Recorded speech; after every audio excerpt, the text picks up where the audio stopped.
Daniel era um aluno incrível que eu tive. Ele sentava na primeira carteira, prestava atenção em todas as minhas aulas, fazia os deveres de casa com primor. Tinha uma família muito maravilhosa que dava muito apoio para ele. Só que em compensação, ele morria de ansiedade na hora das provas. E isso acabava se traduzindo em notas ruins. E eu me perguntava como que pode esse menino que faz tudo que a gente pede, senta na primeira carteira, faz os deveres de casa com atenção, presta atenção na aula, não conseguir tirar as notas que a gente tanto quer. Eu me fazia essa pergunta, ele fazia essa pergunta, até que eu fui chegar mais perto de Daniel e descobri que boa parte do motivo disso é porque ele não sabia corrigir os erros dele. Se você quer entender como que corrige de verdade os erros e faz um ciclo efetivo de correção, fica comigo até o final desse vídeo que eu te conto o que é o ciclo efetivo de correção de erros e como que você os faz da melhor forma possível. E se você não me conhece, meu nome é Pedro Nakamura, sou professor de matemática e especialista em ciência da aprendizagem. Se você quer saber como você aprende mais e melhor, como é que faz para você realmente fazer uma melhor correção dos seus erros, se inscreve nesse canal, ativa as notificações, curte esse vídeo. Eu vou te ensinar tudo que eu sei sobre a ciência da aprendizagem. A maioria das pessoas sabe que corrigir os erros é extremamente importante. A gente, na verdade, escuta isso desde pequeno. Mas a bem da verdade é que pouquíssimas vezes ensinaram pra gente como que realmente você corrige os erros. A ideia que eu quero trazer aqui é um processo. E se você cumprir com as 4 etapas, vai fazer com que facilite muito todas as correções dos seus erros. E a primeira delas é o que a gente vai chamar de etapa da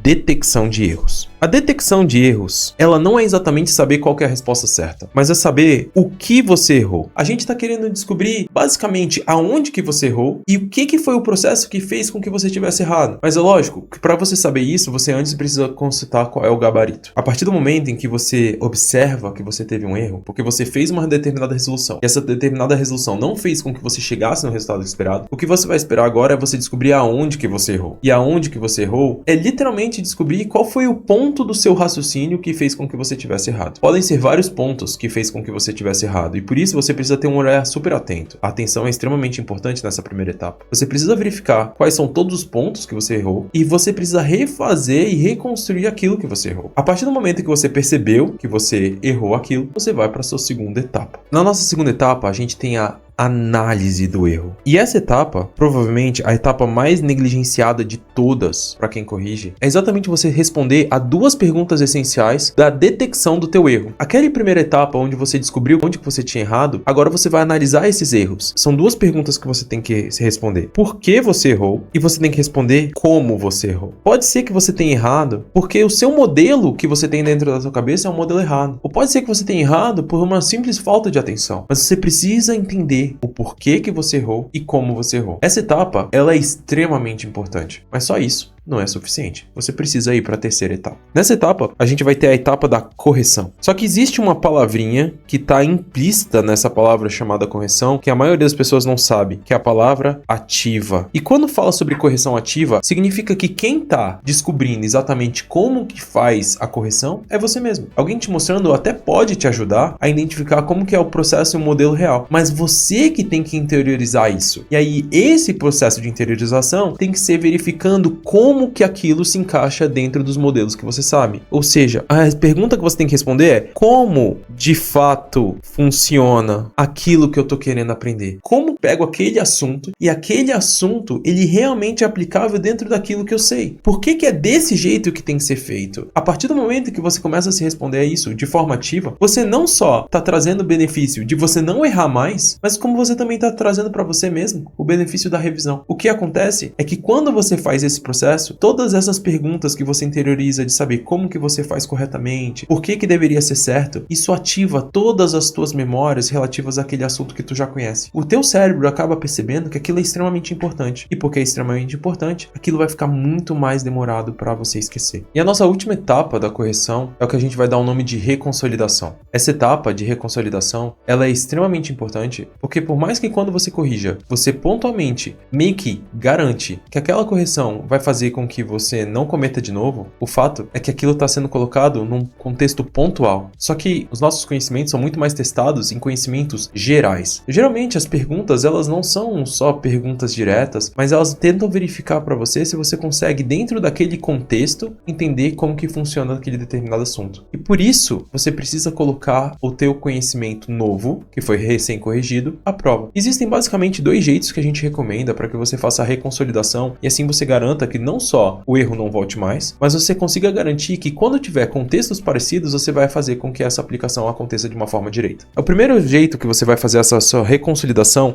é por meio de exercícios. Ou seja, você vai pegar uma sequência de exercícios e esses exercícios você vai tentar aplicar aquilo que você acabou errando. Você vai pegar e refazer, e aí com eles você vai colocar aquilo num contexto e com isso você vai verificar se agora você está acertando. Ou seja, se a correção foi bem feita. Naka, e se eu acabar pegando esse exercício e acabar errando de novo? Então você corrige de novo. Tenta descobrir exatamente aonde que você errou. Depois que você descobrir aonde você errou, você descobre como e por que que você errou. Depois de você descobrir como e por que você errou, você descobre como que faz o certo e por que que aquilo é o certo. E por último, você acaba fazendo mais exercícios, até você conseguir garantir que você está fazendo. Naka, quantos exercícios eu preciso fazer? Depende do seguinte, você está fazendo exercícios muito simples, então a minha recomendação é que você faça mais, para que você, por meio de uma amplitude maior de questões, você consiga colocar em diversos contextos diferentes, se as suas questões estiverem sendo muito simples. Agora, se você estiver fazendo questões um pouco mais difíceis, aí você não precisa fazer tantos, porque como as suas questões já são muito abrangentes, inclusive está utilizando um conceito que a gente chama de dificuldade desejável extremamente importante para que você consiga aprender, você não precisa de tantos exercícios a mais. A segunda forma é você fazendo por meio de um conceito que a gente chama de free recall, que é basicamente você recapitular de forma ativa aquilo que você sabe, aquilo que você colocou, tentando colocar tudo aquilo que você sabe sobre aquele assunto, não só aquilo que você corrigiu. E você vai ao mesmo tempo utilizar uma técnica chamada elaboração, que é basicamente colocar com suas próprias palavras aquilo que você acredita que é o melhor modelo. A verdade é que quando você ativa o free recall ele é um processo extremamente difícil, porque você vai ter que tentar trazer tudo aquilo que você conhece sobre aquele determinado assunto. E colocando com suas próprias palavras é o jeito que fica mais fácil daquilo perdurar sobre o novo conhecimento. Só que nesse processo você vai dar um pequeno destaque. O seu destaque vai ser exatamente pro ponto que você errou. Se você percebeu que você errou sobre um determinado assunto, você vai virar e fazer com que todas as informações que você conhece se conectem com esse assunto que você errou. E assim, você vai fazer com que aquele assunto seja muito melhor consolidado, num contexto muito mais amplo, muito maior, fazendo com que esse erro não só seja corrigido, mas com que ele perdure. E com isso, das próximas vezes que você tiver exercícios que cobrem esse assunto, você vai conseguir acertar, porque você fez uma correção eficiente e decente.